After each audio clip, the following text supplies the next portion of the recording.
अक्सर हम सोचते हैं कि पैसा मतलब बस नंबर्स का खेल है ना? लेकिन ये उससे कहीं ज्यादा हमारी मानसिकता से जुड़ा हुआ है। तो आज हम बात करने वाले हैं मनी ईक्यू की। ये एक ऐसा नजरिया है जो कहता है कि हमारी फाइनेंशियल कंडीशन कैसी होगी, ये हमारी सोच तय करती है।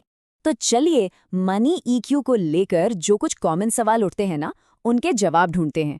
देखते हैं कि आखिर ये काम करता कैसे है। अच्छा, तो सबसे पहले उस सवाल को ही ले लेते हैं जो सबसे ज्यादा पूछा जाता है कि भाई ये तरीका कुछ ज्यादा ही स्पिरिचुअल टाइप का नहीं है, खासकर जब पैसों की बात हो रही हो। तो सवाल यही उठता है कि क्या पैसा सच में बस नंबर्स का खेल है या फिर हमारी फीलिंग्स का भी इसमें कोई रोल है। चलिए देखते हैं कि ये फिलॉसफी इस बारे में क्या कहती है। देखिए, जो ट्रेडिशनल एडवाइस होती है ना, वो इन्वेस्टिंग और बजटिंग पर फोकस करती है, लेकिन मनी ईक्यू वो साइकोलॉजी और माइंडसेट को पहले रखता है। और मजे की बात तो ये है कि इसके फाउंडर खुद अकाउंटिंग बैकग्राउंड से हैं, लेकिन फिर भी ये फिलॉसफी साइकोलॉजिकल फाउंडेशन पर ही सबसे ज्यादा जोर देती है। और ये जो माइंडसेट फर्स्ट वाली बात है ना, ये तब और भी पक्की हो जाती है जब हम कामयाब लोगों को देखते हैं। सोर्स की माने तो कई अरबपति ऐसे हैं जिन्होंने हाई स्कूल तक पूरा नहीं किया, लेकिन उनकी सही सोच, उनकी सही मानसिकता ने ही उन्हें कामयाबी दिलाई। हाँ, लेकिन ये एनर्जी और साइकोलॉजिकल बातें, ये सब सुनकर थोड़ा अजीब लग सकता है ना? चलिए समझते हैं कि यहाँ इसका असली मतलब है क्या।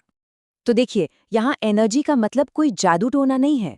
इसका सीधा सा मतलब है इंट्यूशन, मतलब अपनी गट फीलिंग। जैसे कभी कभी होता है ना, किसी के साथ बिजनेस नहीं करना है, अंदर से एक आवाज आती है, भले ही पेपर पर सब कुछ परफेक्ट लग रहा हो। बस उसी फीलिंग की बात हो रही है यहाँ।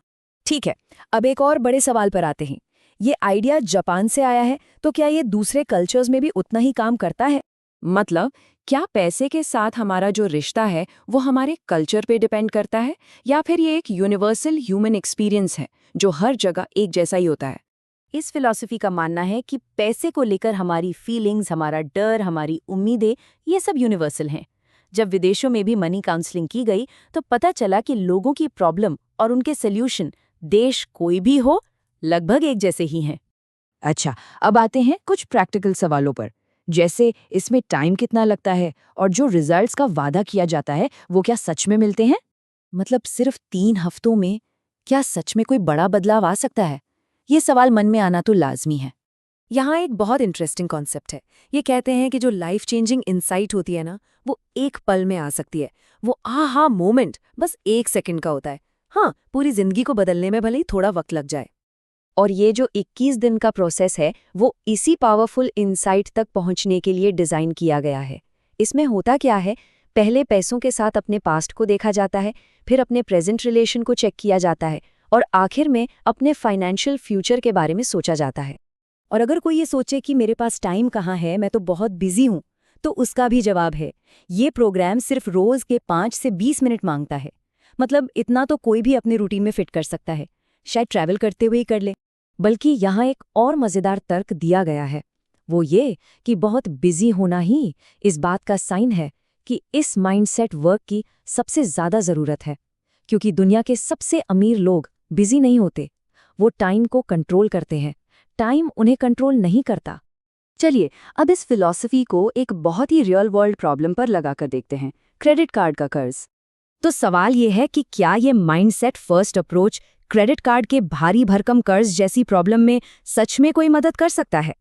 इस फिलॉसफी के हिसाब से कर्ज अपने आप में प्रॉब्लम नहीं है, वो तो बस एक सिम्टम है, एक लक्षण है।